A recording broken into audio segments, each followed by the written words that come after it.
পারস্য উপসাগরের বুক চিরে ধীরে ধীরে এগিয়ে যাচ্ছে একটি বিশাল যুদ্ধ জাহাজ। অত্যাধুনিক রাডার ঘুরছে, আকাশে টহল দিচ্ছে যুদ্ধ বিমান, চারপাশে বিশ্বের সবচেয়ে শক্তিশালী নৌবাহিনীর নিরাপত্তা। বাইরে থেকে দেখলে মনে হবে এই জাহাজকে থামানোর ক্ষমতা পৃথিবীর কারণে। কিন্তু ঠিক সেই মুহূর্তে ইরানের দক্ষিণ উপকূলের কোনো অজানা পাহাড়ি ঘাঁটিতে একটি ছোট্ট ড্রোন লঞ্চারের ঢাকনা নিঃশব্দে খুলে যায়। কয়েক সেকেন্ড পর আকাশে উড়ে ওঠে একটি শাহেদ ড্রোন। না, এটি কোনো বিশাল যুদ্ধ বিমান নয়, এটি একটি কিং সাইজ ম্যাট্রেসের সমান ছোট একটি উড়ন্ত অস্ত্র। ভেতরে দামি সামরিক প্রযুক্তিও নেই, অনেক উপাদানে সাধারণ বাণিজ্যিক ইলেকট্রনিক্সের মতো। কিন্তু যুদ্ধের ইতিহাস বহুবার দেখিয়েছে যে অস্ত্রকে সবচেয়ে বেশি অবহেলা করা হয়, শেষ পর্যন্ত সেই অস্ত্রই সবচেয়ে বড় আতঙ্কে পরিণত হয়। এটাই ইরানের কৌশল। বিশ্বের অনেক দেশ বিলিয়ন বিলিয়ন ডলার ব্যয় করে পঞ্চম প্রজন্মের যুদ্ধ বিমান বানায়। ইরান সেই পথে হাঁটেনি। তারা এমন এক অস্ত্র তৈরি করেছে যার দাম কম, উৎপাদন দ্রুত, আর সংখ্যায় এত বেশি যে প্রতিটি ধ্বংস করলেও নতুন ড্রোন আবার আকাশে উঠে আসে। এখানেই শাহেদ ড্রোনের আসল শক্তি। ধরা যাক একটি শাহেদ ড্রোনের কার্যকর পাল্লা প্রায় 500 মাইল। এর মানে শুধু উপকূল থেকে সোজা সামনে উড়ে যাওয়া নয়, বরং ইরানের শত শত কিলোমিটার দীর্ঘ উপকূল জুড়ে অসংখ্য সম্ভাব্য উৎক্ষেপণ স্থল তৈরি করা সম্ভব। শত্রু জানেই না ড্রোনটি কোথা থেকে উড়বে। একটি লক্ষ্যবস্তুকে রক্ষা করতে হলে শুধু আকাশ নয়, হাজার হাজার বর্গমাইল সম্ভাব্য উৎক্ষেপণ অঞ্চলও নজরদারিতে রাখতে হবে। এটাই যুদ্ধের সবচেয়ে কঠিন সমীকরণ। ধরা যাক একটি মার্কিন যুদ্ধজাহাজ হরমুজ প্রণালীর কাছে টহল দিচ্ছে। সেটি হয়তো পৃথিবীর সেরা রাডার, ক্ষেপণাস্ত্র ও প্রতিরক্ষা ব্যবস্থায় সজ্জিত। কিন্তু যদি একই সময়ে বিভিন্ন দিক থেকে একসঙ্গে ডজন খানেক বা শতাধিক ড্রোন এগিয়ে আসে, তাহলে প্রতিটি লক্ষ্যবস্তু শনাক্ত, ট্র্যাক এবং ধ্বংস করা ক্রমশ কঠিন হয়ে পড়ে। এ কারণেই সামরিক বিশ্লেষকেরা ড্রোন সোয়ার্ম বা ড্রোনের ঝাঁককে আধুনিক যুদ্ধের অন্যতম বড় চ্যালেঞ্জ হিসেবে দেখেন। আর এখানেই ইরানের আরেকটি সুবিধা, এই ড্রোনগুলো অত্যন্ত ব্যয়বহুল নয়। একটি হারালেও কৌশল ভেঙে পড়ে না, বরং একই সময়ে বহু ড্রোন পাঠিয়ে প্রতিপক্ষের প্রতিরক্ষা ব্যবস্থাকে ব্যস্ত রাখাই মূল উদ্দেশ্য। একটি ড্রোন ভূপাতিত হলেও অন্যটি এগিয়ে যেতে পারে। এটি শক্তির নয়, সংখ্যার যুদ্ধ। কিন্তু শুধু সংখ্যাই নয়, ইরানের ভূগোলও তাদের বড় মিত্র। দেশটির পশ্চিম ও দক্ষিণ পশ্চিম জুড়ে বিস্তৃত জাগ্রস পর্বতমালা প্রকৃতির তৈরি বিশাল ঢাল। এই পাহাড়ি অঞ্চল অসংখ্য গোপন ঘাঁটি, সুড়ঙ্গ, মোবাইল লঞ্চার ও ছদ্মবেশী অবস্থান তৈরির সুযোগ দেয়। স্যাটেলাইট বা নজরদারি বিমান সবসময় প্রতিটি অবস্থান শনাক্ত করতে পারে না। অর্থাৎ শুধু ড্রোন ধ্বংস করলেই হবে না, কোথায় লুকিয়ে আছে সেই উৎক্ষেপণ প্ল্যাটফর্ম সেটিও খুঁজে বের করতে হবে। আর সেটি সবচেয়ে কঠিন কাজ, কারণ একটি মোবাইল লঞ্চার কয়েক মিনিটের মধ্যেই অবস্থান বদলে ফেলতে পারে। পাহাড়ের আড়াল থেকে ড্রোন ছুড়ে আবার অদৃশ্য হয়ে যাওয়া সম্ভব। ফলে প্রতিশোধমূলক হামলা চালাতে গিয়েও অনেক সময় লক্ষ্যবস্তু খুঁজে পাওয়া যায় না। এখানেই ইরানের যুদ্ধনীতি অন্যদের থেকে আলাদা। তারা শুধু অস্ত্র বানায় না, তারা এমন একটি ব্যবস্থা গড়ে তোলে যেখানে প্রতিটি অস্ত্রের সঙ্গে যুক্ত থাকে ভৌগোলিক সুবিধা, বিকেন্দ্রীকৃত উৎপাদন, দ্রুত পুনরায় সরবরাহ এবং দীর্ঘমেয়াদী ক্ষয় যুদ্ধের প্রস্তুতি।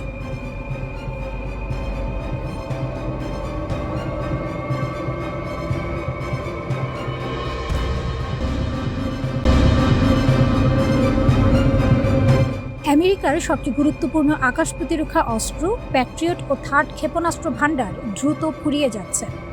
যুদ্ধের শুরুতে যে আত্মবিশ্বাস ছিল, এখন তা জায়গা করে দিচ্ছে হিসাব নিকাশ আর সীমাবদ্ধতার কঠিন বাস্তবতায়। যুদ্ধক্ষেত্রে সবসময় গোলাবারুদি শেষ কথা বলে না, কখনো কখনো শেষ কথা বলে কে টিকে থাকতে পারে। আর এই লড়াইয়ে যতই চাপ আসুক, ইরান যেন সেই টিকে থাকার গল্পটাই লিখে যাচ্ছে, নিঃশব্দে কিন্তু ভয়ঙ্করভাবে। 2026 সালের ফেব্রুয়ারিতে অপারেশন এপিক ফিউরি শুরু করার সময় ডোনাল্ড ট্রাম্প বলেছিলেন এই অভিযান কয়েক দিনের মধ্যেই শেষ হবে। সেই সময়সীমা পরে বাড়িয়ে কয়েক সপ্তাহ করা হয়। কিন্তু বাস্তবতা 5 মাস পার হয়ে গেছে, যুদ্ধ থামেনি, বরং ছড়িয়ে পড়েছে গোটা পশ্চিম এশিয়ায়। আর এই দীর্ঘ যুদ্ধেই ফাঁস হয়ে গেছে আমেরিকার এক বড় দুর্বলতা। যুক্তরাষ্ট্রভিত্তিক থিঙ্ক ট্যাঙ্ক CSIS এর সাম্প্রতিক প্রতিবেদনে বলা হয়েছে, প্যাট্রিয়ট ক্ষেপণাস্ত্রের মজুদ এখন 1000-এর নিচে নেমে এসেছে, কিছু হিসাব অনুযায়ী 759 থেকে 827-এর মধ্যে। অন্যদিকে থার্ড ইন্টারসেপ্টর রয়েছে মাত্র প্রায় 250-টির মতো। অর্থাৎ যুদ্ধের শুরু থেকে প্রায় 65% প্যাট্রিয়ট ক্ষেপণাস্ত্র ইতোমধ্যে ব্যবহৃত বা হারিয়ে গেছে। প্যাট্রিয়ট ও থার্ডই ছিল যুক্তরাষ্ট্র, ইসরায়েল এবং তাদের মিত্রদের প্রধান ঢাল। যা ইরানের ব্যালিস্টিক মিসাইলের ড্রোন হামলা ঠেকাতে ব্যবহৃত হয়েছে। এমনকি এখন এমন পরিস্থিতিও তৈরি হচ্ছে যেখানে যুক্তরাষ্ট্রের কমান্ডাররা কিছু ক্ষেপণাস্ত্র ইচ্ছা করেই ভূপাতিত করছেন না, যদি তা জনবসতিহীন এলাকায় গিয়ে পড়ে। কারণ প্রতিটি ইন্টারসেপ্টর এখন অমূল্য। প্রতিটি ক্ষেপণাস্ত্র ছোড়ার আগে ভাবতে হচ্ছে এটি কি সত্যিই প্রয়োজন। অন্যদিকে ইরান ঠিক উল্টো পথে হাঁটছে। প্রচণ্ড আঘাতের পরও তাদের ক্ষেপণাস্ত্র ও ড্রোন হামলা থামেনি, বরং তারা প্রমাণ করেছে সম্পূর্ণ ধ্বংস না হওয়া পর্যন্ত তারা লড়াই চালিয়ে যেতে সক্ষম। শুধু তাই নয়, হরমুজ প্রণালীর মতো কৌশলগত গুরুত্বপূর্ণ স্থানে তাদের প্রভাব এখনও অটুট। বিশ্ব বাণিজ্যের এক বড় অংশ এই পথ দিয়ে চলে, অর্থাৎ ইরান এখনও বিশ্ব অর্থনীতির এক গুরুত্বপূর্ণ সুইচ হাতে ধরে আছে। এই বাস্তবতায় দাঁড়িয়ে যুক্তরাষ্ট্র ও ইসরায়েল হঠাৎ করেই নতুন হামলা স্থগিত রাখার সিদ্ধান্ত নিয়েছে। শর্ত একটাই, দ্রুত একটি চুক্তি হতে হবে। ট্রাম্প দাবি করেছেন মধ্যপ্রাচ্যের দেশগুলোর অনুরোধেই তিনি এই সিদ্ধান্ত নিয়েছেন, কিন্তু বিশ্লেষকরা বলছেন এর পেছনে আরও বড় কারণ রয়েছে, অস্ত্রের ঘাটতি। কারণ খুব সহজ, যে গতিতে এই ক্ষেপণাস্ত্র ব্যবহার হচ্ছে সেই গতিতে তা উৎপাদন করা সম্ভব নয়। 2025 সালে যেখানে মাত্র 600 প্যাট্রিয়ট ইন্টারসেপ্টর তৈরি হচ্ছে, সেখানে যুদ্ধক্ষেত্রে ব্যবহার হয়েছে তার চেয়েও বেশি। থার্ডের ক্ষেত্রে পরিস্থিতি আরও ভয়াবহ। বছরে মাত্র 96টি তৈরি হয়, অর্থাৎ ক্ষয়পূরণ করার মতো সক্ষমতা শিল্প খাতে এখনও তৈরি হয়নি। তবে যুক্তরাষ্ট্র বসে নেই। ইতিমধ্যে লকহিড মার্টিন এর সঙ্গে বহু বিলিয়ন ডলারের চুক্তি করা হয়েছে, যার মাধ্যমে প্যাট্রিয়ট উৎপাদন বাড়িয়ে বছরে 2000 ইউনিটে নেওয়ার পরিকল্পনা চলছে। থার্ডের ক্ষেত্রে উৎপাদন 4 গুণ বাড়ানোর উদ্যোগ নেওয়া হয়েছে, কিন্তু এইসব পরিকল্পনা বাস্তবায়ন হতে সময় লাগবে, আর যুদ্ধ অপেক্ষা করে না। যদি এখনই যুক্তরাষ্ট্র এই পরিমাণ চাপ সামলাতে হিমশিম খায়, তাহলে ভবিষ্যতে যদি চীনের মতো শক্তির সঙ্গে সংঘাত হয় তখন কি হবে? যুক্তরাষ্ট্রের মিত্ররাও এখন বিকল্প পথ খুঁজছে। ইরান, চীন বা ইউরোপের সঙ্গে সম্পর্ক উন্নয়নের চেষ্টা করছে।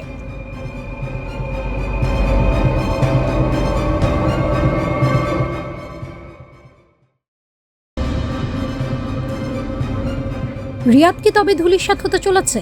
1650 কিলোমিটার দূরের আবু মাহদি আল মুহান্দিস মিসাইলের টার্গেটে এবার ক্রাউন প্রিন্স মোহাম্মদ বিন সালমানের প্রাসাদ। মধ্যপ্রাচ্যের বারুদ ভর্তি যুদ্ধক্ষেত্রে দাবানল ছড়িয়ে পড়েছে সম্পূর্ণ নতুন এক মাত্রায়।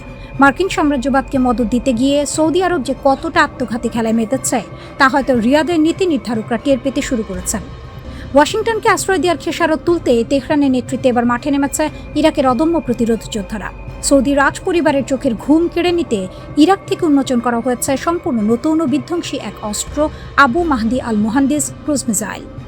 সৌদি সীমান্ত পেরিয়ে এই ক্ষেপণাস্ত্রের আগুনে পুরো মধ্যপ্রাচ্যের কৌশলগত মানচিত্র কি চিরতরে বদলে যেতে চলেছে? 1650 কিলোমিটারের মৃত্যুবান রিয়াদের বুক চিরে আছড়ে পড়তে প্রস্তুত। ইরাকের প্রতিরোধ জোট ইসলামিক রেজিলিয়েন্স ইন ইরাক সম্প্রতি যে দূরপাল্লার ক্ষেপণাস্ত্র উন্মোচন করেছে তা বিশ্ব সমরবিদদের মাথায় বাজ ফেলে দিয়েছে।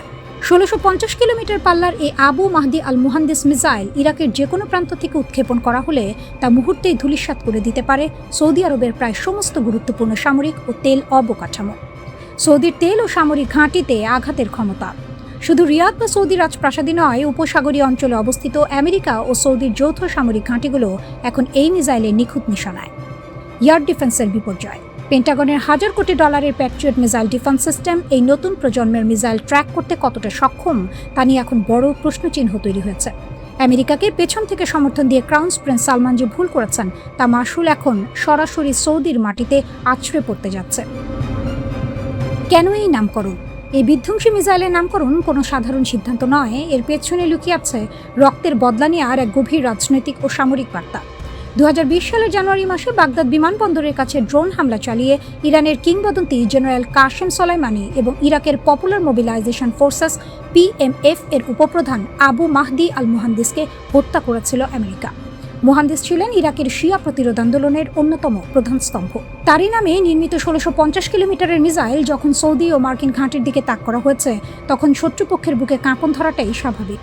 50,000 প্রতিরোধ যোদ্ধার মহামিলন, অক্ষ শক্তির সর্বাত্মক প্রলয়। সমর বিশ্লেষকদের দাবি, এই দীর্ঘ পাল্লার মিসাইল কর্মসূচির নেপথ্যে রয়েছে তেহরানের মূল দিক নির্দেশনা ও প্রযুক্তিগত সহায়তা। ইরান আজ প্রমাণ করে দিয়েছে যে তারা কেবল একক কোনো রাষ্ট্র হিসেবে যুদ্ধ লড়ছে না, বরং তারা এক বিশাল ও সুসংগঠিত আঞ্চলিক অক্ষশক্তির নেতৃত্ব দিচ্ছে। সংগঠিত বাহিনী। ইসলামিক রেজিলিয়েন্স ইন ইরাকের ছায়াতলে প্রায় 10টি শক্তিশালী সশস্ত্র গোষ্ঠী কাজ করছে, যাদের সম্মিলিত সেনা সংখ্যা 50,000-এরও বেশি। বিশাল অস্ত্রাগার। এই 50,000 সেনার হাতে রয়েছে আধুনিক ড্রোন, রকেট, গাইডেড মিসাইল এবং ভারী সাজোয়া বহর। ইয়েমেনের হুথি বিদ্রোহীরা যখন লোহিত সাগরে সৌদি ও মার্কিন জাহাজে অবরোধ তৈরি করছে, ঠিক তখনই উত্তর দিক থেকে ইরাকের এই 50,000 বাহিনী সৌদিকে কোণঠাসা করে ফেলেছে। এটি তেহরানের এমন এক সাঁড়াশি আক্রমণ যা সামাল দেয়া ওয়াশিংটন বা রিয়াদ কারো পক্ষেই সম্ভব নয়।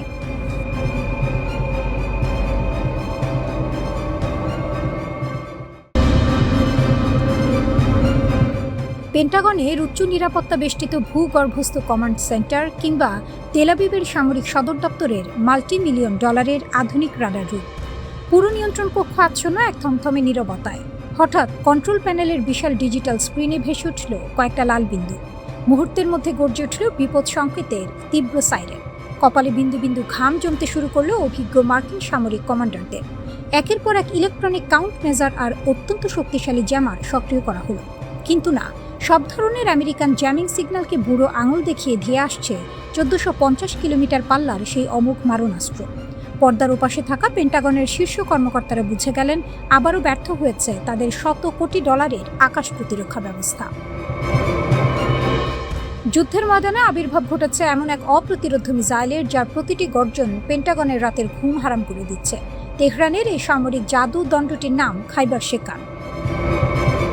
পশ্চিম ইরানের দুর্গম পাহাড়ি সামরিক ঘাঁটি থেকে যখন এই ক্ষেপণাস্ত্র উড়াল দেয়, তখন তার লক্ষ্যবস্তু থাকে 1000 কিলোমিটার দূরের ইসরায়েল কিংবা উপসাগরীয় অঞ্চলে ছড়িয়ে থাকা মার্কিন সামরিক ঘাঁটিগুলো।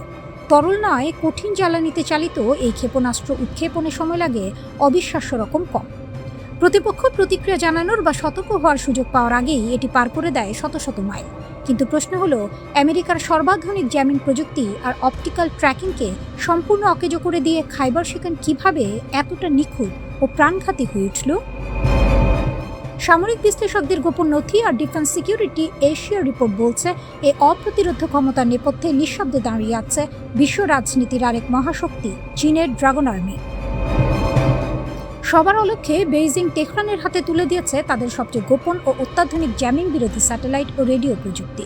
মার্কিন সেনাবাহিনী তাদের ইলেকট্রনিক ওয়ারফেয়ার দিয়ে ভেবেছিল ইরানের ক্ষেপণাস্ত্রের পথ ভুলিয়ে দেবে, কিন্তু চীনের সরবরাহ করা জ্যামিং প্রুফ গাইডেন্স সিস্টেমের কারণে আমেরিকান সিগন্যাল অ্যাটাক খাইবার শেকানের কাছে নিছক ছেলে খেলায় পরিণত হয়েছে।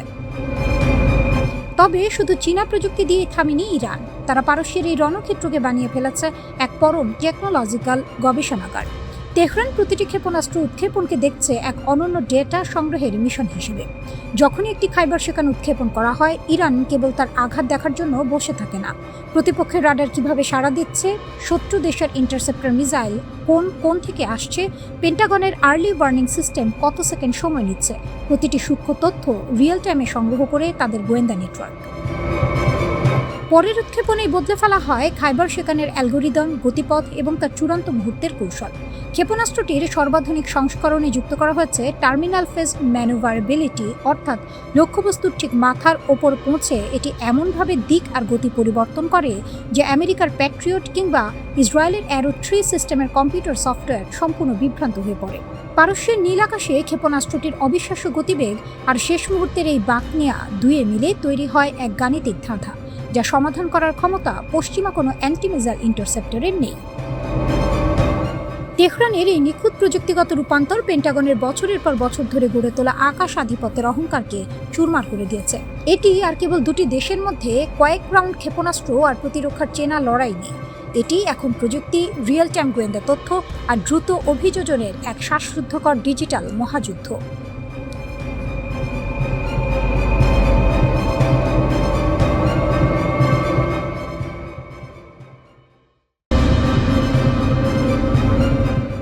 আমেরিকার চোখের সামনে কাতারের আল উদেদ এয়ারবেজে ইরানের দুর্ধর্ষ বিমান হামলা।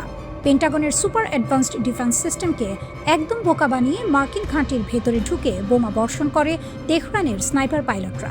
এ যেন মধ্যপ্রাচ্যের বুকে মার্কিন সামরিক ইতিহাসের সবচেয়ে বড় লজ্জা। মধ্যপ্রাচ্যে যুক্তরাষ্ট্রের মূল সামরিক অলংকার বলা হয় কাতারের আল উদেদ বিমান ঘাঁটিকে। শত শত কোটি ডলারের early warning radar, Patriot missile defence আর সর্বাধুনিক এয়ার সার্ভেইলেন্স ব্যবস্থা দিয়ে ঘেরা এই ঘাঁটি নাকি পৃথিবীর অন্যতম সুরক্ষিত স্থান। কিন্তু ইরানের বীর বিমান সেনারা প্রমাণ করে দিয়েছে আমেরিকান প্রযুক্তির এই পাহাড় আসলে তাসের ঘরের মতো ভঙ্গুর। কিভাবে সিরাজ শহরের শহীদ দোরান এয়ারবেস থেকে উড়ে গিয়ে রাডারের চোখ এড়িয়ে কাতারের তাণ্ডব চালিয়ে এলো তেহরান? চলুন পারস্য উপসাগরের আকাশে লেখা এই মহাকাব্যিক অভিযানের নেপথ্যে কাহিনী উন্মোচন করা যাক। Phantom of the Persian Gulf, radar ফাঁকি দিয়ে নিখুঁত প্রবেশ। ইরানি এয়ারফোর্সের রণকৌশলবিদরা খুব ভালো করেই জানতেন যুক্তরাষ্ট্রের স্যাটেলাইট ও রাডার নেটওয়ার্কের চোখ এড়ানো স্বাভাবিক উপায়ে অসম্ভব। তাই তারা বেছে নেন এক দুঃসাহসিক ও প্রথা ভাঙা পথ, অতি নিম্ন উচ্চতায় উড্ডয়ন। সিরাজের শহীদ দোরান ঘাঁটি থেকে টেক অফ করে ইরানের দুটি সুখোই Su-24 যুদ্ধবিমান সমুদ্র ও ভূখণ্ডের একদম কোল ঘেঁষে উড্ডয়ন করে। তারা মার্কিন এয়ার ডিফেন্সের স্যাটেলাইট ও রাডার সিগন্যালকে সম্পূর্ণ বিভ্রান্ত করে দেয়। জটিল রুট অপারেশন। রুট সিলেক্ট করা হয়েছিল এমন এক জটিল চ্যানেল দিয়ে যেখানে মার্কিন নজরদারি ব্যবস্থার ব্লাইন্ড স্পটগুলো আগে থেকেই বিশ্লেষণ করে রাখা ছিল। আল উদেইদ ঘাঁটির আমেরিকান রাডার যখন কিছু বুঝে ওঠার সুযোগ পেল, ততক্ষণে ইরানি সুখোই Su-24 মার্কিন কমান্ড সেন্টার ও গুরুত্বপূর্ণ সামরিক অবকাঠামো ঠিক মাথার ওপর অবস্থান করছে। ব্রিগেডিয়ার জেনারেল মাজিদ কাজেমি, ইরানের জাতীয় বীরের অমর আত্মত্যাগ। এই ঐতিহাসিক ও দুঃসাহসিক মিশনের নেপথ্যে মূল রূপকার ও পাইলটদের একজন ছিলেন ব্রিগেডিয়ার জেনারেল মাজিদ কাজেমি। আল উদেইদ ঘাঁটির নির্ধারিত লক্ষ্যবস্তুতে নিখুঁত বোমা হামলা চালিয়ে শত্রুপক্ষের অবকাঠামো ধূলিসাৎ করার পর ফেরার পথে ঘটে সেই নাটকীয় ও ঐতিহাসিক মুহূর্ত। পারস্য উপসাগরের ওপর দিয়ে স্বদেশে আকাশে ফেরার পথে শত্রুপক্ষের একাধিক ক্ষেপণাস্ত্র ধেয়ে আসে আঘাতপ্রাপ্ত সুখোই বিমান দুটির দিকে। মাতৃভূমির সুরক্ষায় ককপিটেই প্রাণ উৎসর্গ করেন ব্রিগেডিয়ার জেনারেল কাজেমি। দীর্ঘ সময় নিখোঁজ থাকার পর সাম্প্রতিক ফরেন্সিক ও ডিএনএ পরীক্ষার মাধ্যমে তেহরান তাদের এই জাতীয় বীরের শাহাদাতের বিষয়টি নিশ্চিত করেছে। পুরো ইরান তাকে স্মরণ করছে এক অমর মহাকাব্যের নায়ক হিসেবে, যিনি আমেরিকান সাম্রাজ্যবাদের কেন্দ্রে আঘাত এনে প্রমাণ করেছেন ইরানি পাইলটদের সাহসিকতার সামনে পেন্টাগনের যে কোনো প্রযুক্তি তুচ্ছ। মার্কিন ও ইসরায়েলি বাহিনীর আক্রমণের জবাবে গত 2 মার্চ পরিচালিত একটি বড় ধরনের সামরিক অভিযান চলাকালে ব্রিগেডিয়ার জেনারেল কাজেমি নিহত হন। মিশনটি সফলভাবে নির্ধারিত লক্ষ্যবস্তুতে আঘাত হানার মাধ্যমে শত্রুপক্ষকে এক কড়া সতর্কবার্তা পাঠায়। তবে পারস্য উপসাগরের ওপর দিয়ে ফেরার পথে বিমান দুটি শত্রুপক্ষের আকাশ প্রতিরক্ষা ব্যবস্থার ক্ষেপণাস্ত্র আঘাতে ক্ষতিগ্রস্ত হয়। একই দিনে ইরানের অন্য পাইলটরা তাদের F-5 যুদ্ধবিমান নিয়ে কুয়েতে অবস্থিত মার্কিন সামরিক ঘাঁটি ক্যাম্প বুহরিংয়ে আরও একটি সফল হামলা চালান। এই পদক্ষেপগুলো ইরান ইরাক যুদ্ধের সময় ইরানি পাইলটদের সাহসিকতার ঐতিহ্যকে স্মরণ করিয়ে দেয়। ঘটনাগুলো প্রমাণ করে যে কোনো বহিরাগত শত্রুর হাত থেকে দেশকে রক্ষা করার মতো সাহস ও দক্ষতা ইরানের সামরিক বাহিনীর রয়েছে। একই সাথে ইরানি কর্মকর্তারা পুনরায় হুঁশিয়ারি দিয়ে জানিয়েছেন, দেশের ওপর কোনো হামলা হলে তার তাৎক্ষণিক ও কঠোর জবাব দেওয়া হবে।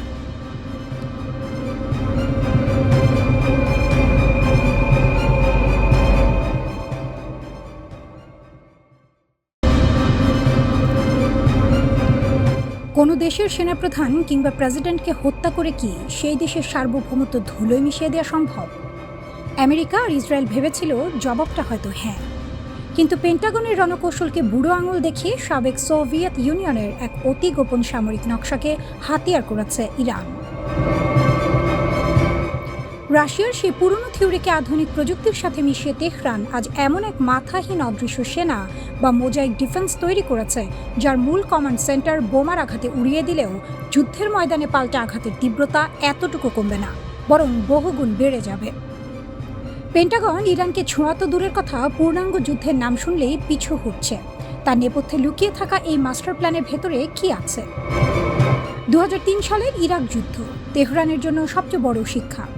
দেয়ালে বাঁধানো একটি মোজাইক নকশার কথা ভাবুন। এর একটি টাইলস ভেঙে গুঁড়িয়ে গেলেও যেমন মূল ছবিটার অস্তিত্ব নষ্ট হয় না, ইরানের সেনা কাঠামো ঠিক একইভাবে গড়ে তোলা। কিন্তু কেন এমন জটিল নকশা তৈরি করতে বাধ্য হলো তেহরান? 2003 সালে মাত্র 26 দিনে সাদ্দাম হোসেনের শক্তিশালী ইরাক সরকারের পতন দেখে স্তম্ভিত হয়ে গিয়েছিল গোটা বিশ্ব। তেহরানের সমরবীর্য উপলব্ধি করেন একক কেন্দ্রীয় কমান্ড সেন্টারের ওপর নির্ভরশীল যে কোনো প্রচলিত বাহিনী আমেরিকার অত্যাধুনিক ট্র্যাকিং ও বোমারু বিমানের সামনে কয়েক সপ্তাহ টিকবে না। সাদ্দামের ভুল থেকে শিক্ষা নিয়ে ইরান সিদ্ধান্ত নেয় তারা আর কোনো হৃৎপিণ্ড রাখবে না যা এক আঘাতে স্তব্ধ করে দেওয়া যায়। 31টি স্বায়ত্তশাসিত জোন, এক বিশাল মাথাহীন সেনাবাহিনী। সোভিয়েত ইউনিয়নের বিকেন্দ্রীভূত যুদ্ধকৌশলকে ঢেলে সাজিয়ে ইরান পুরো দেশকে 31টি সম্পূর্ণ স্বাধীন ও স্বায়ত্তশাসিত প্রাদেশিক সামরিক জোনে ভাগ করে ফেলে। স্বাধীন সিদ্ধান্ত গ্রহণের ক্ষমতা। প্রতিটি জোনে রয়েছে আলাদা আলাদা Islamic revolutionary guard corps unit, Basij আধা সামরিক বাহিনী এবং নিজেদের গোপন অস্ত্রাগার। 4 ধাপের বিকল্প নেতৃত্ব। তেহরানের মূল হেডকোয়ার্টার ধ্বংস হলেও বা যোগাযোগ একদম বিচ্ছিন্ন হয়ে গেলেও এই 31টি প্রদেশের স্থানীয় কমান্ডারদের কাছে আগাম নির্দেশনা দেওয়া আছে। এমনকি কোনো কমান্ডারের মৃত্যু হলে লড়াই যেন না থামে সেজন্য আগে থেকেই 4 ধাপ পর্যন্ত বিকল্প উত্তরসূরি নির্দিষ্ট করে রাখা হয়েছে। স্বয়ংক্রিয় সামরিক ক্ষমতা। কোনো কেন্দ্র থেকে সিগন্যাল পাওয়ার প্রয়োজন নেই। আঞ্চলিক জোনগুলো নিজস্ব উপায়ে স্বাধীনভাবে শত্রুকে ধ্বংস করার ক্ষমতা রাখে। সস্তার প্রযুক্তি। পেন্টাগনের আসল মাথা ব্যথা আমেরিকা বা পশ্চিমা বিশ্ব শত শত কোটি ডলার খরচ করে বিশাল যুদ্ধ বিমান ও বিমানবাহী রণতরী বানায়, কিন্তু ইরান এই ফাঁদে পা দেয়নি। মোজাইক ডিফেন্সের মূল দর্শনই হলো কম খরচে শত্রুকে বছরের পর বছর ধরে মশার মতো কামড়ে ক্লান্ত করে দেয়া। ইরানের দুর্গম পাহাড়ের খাজে কিংবা ভূগর্ভস্থ টানেলে লুকিয়ে রাখা হয়েছে সস্তার শাহী ড্রোন, ব্যালিস্টিক ক্ষেপণাস্ত্র এবং ক্ষিপ্রগতির ড্রোন স্পিডবোট। যখনই কোনো শত্রু পারস্য উপসাগরে প্রবেশের চেষ্টা করবে, 31টি ভিন্ন ভিন্ন জোন থেকে একযোগে শুরু হবে ড্রোনের ঝাঁক ও মিসাইলের বৃষ্টি। বিশাল অঙ্কের খরচে তৈরি প্যাট্রিয়ট বা আয়রন ডোম এই অবিরাম কম খরচের ড্রোন আর মিসাইল ঠেকিয়ে নিজেদের ভান্ডার খালি করতে বাধ্য হচ্ছে। মোজাইক ডিফেন্স ইরানকে পেন্টাগন ও ইসরায়েলি বিমান বাহিনীর হামলার হাত থেকে দুর্ভেদ্য সুরক্ষা দিয়েছে ঠিকই, কিন্তু এর সাথে তৈরি হয়েছে এক চরম ভয়ঙ্কর বাস্তবতা। সমরবিদদের মতে এই সিস্টেমের সবচেয়ে আতঙ্কের বিষয় হলো একে একবার সক্রিয় বা চালু করে দিলে চাইলেও আর সহজে বন্ধ করা যায় না।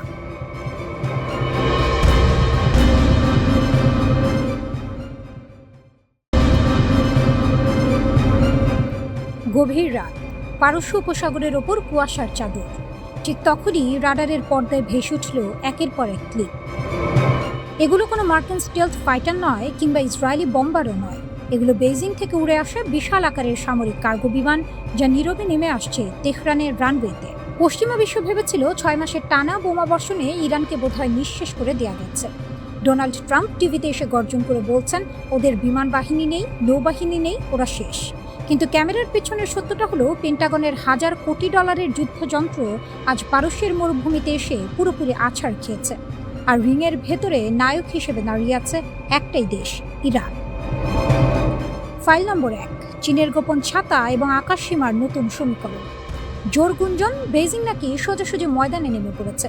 জিব্রাল্টার ব্রডকাস্টিং কর্পোরেশনের গোয়েন্দা তথ্য বলছে অন্তত 16টি ভারী চীনা সামরিক বিমান মালামাল খালাস করেছে তেহরানে। রয়টার্সের ফাঁস হওয়া চুক্তিপত্র বলছে 60 থেকে 70 মিলিয়ন ডলারের বিনিময়ে চীনের তৈরি অত্যাধুনিক QW-12 এবং FN-16 ঘাট থেকে নিক্ষেপযোগ্য মিসাইল এখন ইরানি যোদ্ধাদের হাতে। আমেরিকান ও ইসরায়েলি বিমান হামলায় যেসব দূরপাল্লার ডিফেন্স সিস্টেম ক্ষতিগ্রস্ত হয়েছিল, চীনের এই ম্যানপ্যাডস প্রযুক্তির মাধ্যমে সেগুলোকে এক নিমিষে নতুন জীবন দিয়েছে তেহরান। এখন মার্কিন পাইলটরা নিচু দিয়ে উঠতে গেলেই প্রতিটি পাহাড়ের খাঁজ থেকে চেপে বসছে চীনা প্রযুক্তির নিখুঁত মৃত্যু ফাঁদ। ফাইল নম্বর 2, পেন্টাগনের খালি ডেপো এবং হরমুজের ফাঁদ। যুদ্ধের বয়স 6 মাস। আমেরিকা কতটুকু জিতেছে? নিউ ইয়র্ক টাইমসের এক কড়া বিশ্লেষণে থরে থরে সাজানো আছে পেন্টাগনের করুণ বাস্তবতা। অস্ত্রাগারের শূন্যতা। দিনের পর দিন মিসাইল চালাতে গিয়ে আমেরিকার নিজস্ব প্যাট্রিয়ট মিসাইল ইন্টারসেপ্টরের স্টক তলানিতে ঠেকেছে। অবস্থার দৃষ্টি মনে হচ্ছে ইরানকে মারতে গিয়ে মার্কিন সেনাদল নিজেরাই খালি হাতে দাঁড়িয়ে আছে। হরমুজের পূর্ণ নিয়ন্ত্রণ। মার্কিন যুদ্ধজাহাজগুলো টহল দিচ্ছে ঠিকই, কিন্তু সমুদ্রের আসল চাবি ইরানের পকেটে। ওমানের সঙ্গে টেবিলে বসে ইরান স্পষ্ট জানিয়ে দিয়েছে হরমুজ প্রণালীর উত্তরের রুটে একক রাজত্ব থাকবে তেহরানের। আর যে কোনো জাহাজ গেলে গুনতে হবে আবশ্যিক ট্যাক্স। বিশ্বের তেলের ধমনী এখন খাঁটি পার্সিয়ান কবজায়। ফাইল নম্বর 3, ওয়াশিংটনের বিশ্বাসযোগ্যতার মৃত্যু। আজ শুধু শত্রুরা নয়, আমেরিকান মিত্ররাই হোয়াইট হাউসের হাত ছেড়ে দিতে প্রস্তুত। চ্যাথাম হাউসের সাবেক প্রধান রবিন নিবলেটের একটি উক্তি পুরো পশ্চিমাদের গায়ে চাবুকের মতো পড়েছে। তিনি বলেছেন, এই যুদ্ধ যুক্তরাষ্ট্রের জন্য এক চরম ঐতিহাসিক অপমান। বিশ্ব এখন বুঝে গেছে আমেরিকার ওপর ভরসা করা জীবনের সবচেয়ে বড় ভুল। ট্রাম্পের অস্থিতিশীল নীতি কখনো গ্রিনল্যান্ড কিনে নেওয়ার হুকুম, কখনো ন্যাটো ভেঙে দেওয়ার হুমকি, আবার কখনো রিয়াদ তেহরান আলোচনার মাঝপথে হুট করে শর্ত বদলে ফেলা আমেরিকার বিশ্বস্ততা ভেঙে দিচ্ছে। ইন্টারন্যাশনাল ক্রাইসিস গ্রুপের আলী ভাইজ দেখিয়েছেন আসল ছবিটা। সৌদি আরবের মতো চরম মার্কিন অনুগত দেশগুলোও এখন বুঝতে পেরেছে আমেরিকার ছত্রছায়ায় থাকা মানে নিজের পায়ে কুড়াল মারা। তাই তারা তড়িঘড়ি করে তেহরানের সঙ্গে গোপন বৈঠক সারছে আর হাত বাড়াচ্ছে বেইজিং ও মস্কোর দিকে। দ্য ফাইনাল জাজমেন্ট, ভিয়েতনাম থেকে তেহরান। ইতিহাসের পুনরাবৃত্তি ঘটে। ভিয়েতনামের জঙ্গল, ইরাকের মরুভূমি আর আফগানিস্তানের পাহাড় যেভাবে মার্কিন সাম্রাজ্যের অহংকার ঘুমিয়ে দিয়েছিল, ঠিক একইভাবে পারস্য উপসাগরের নীল জলরাশি আজ পেন্টাগনের কবরস্থানে পরিণত হতে যাচ্ছে।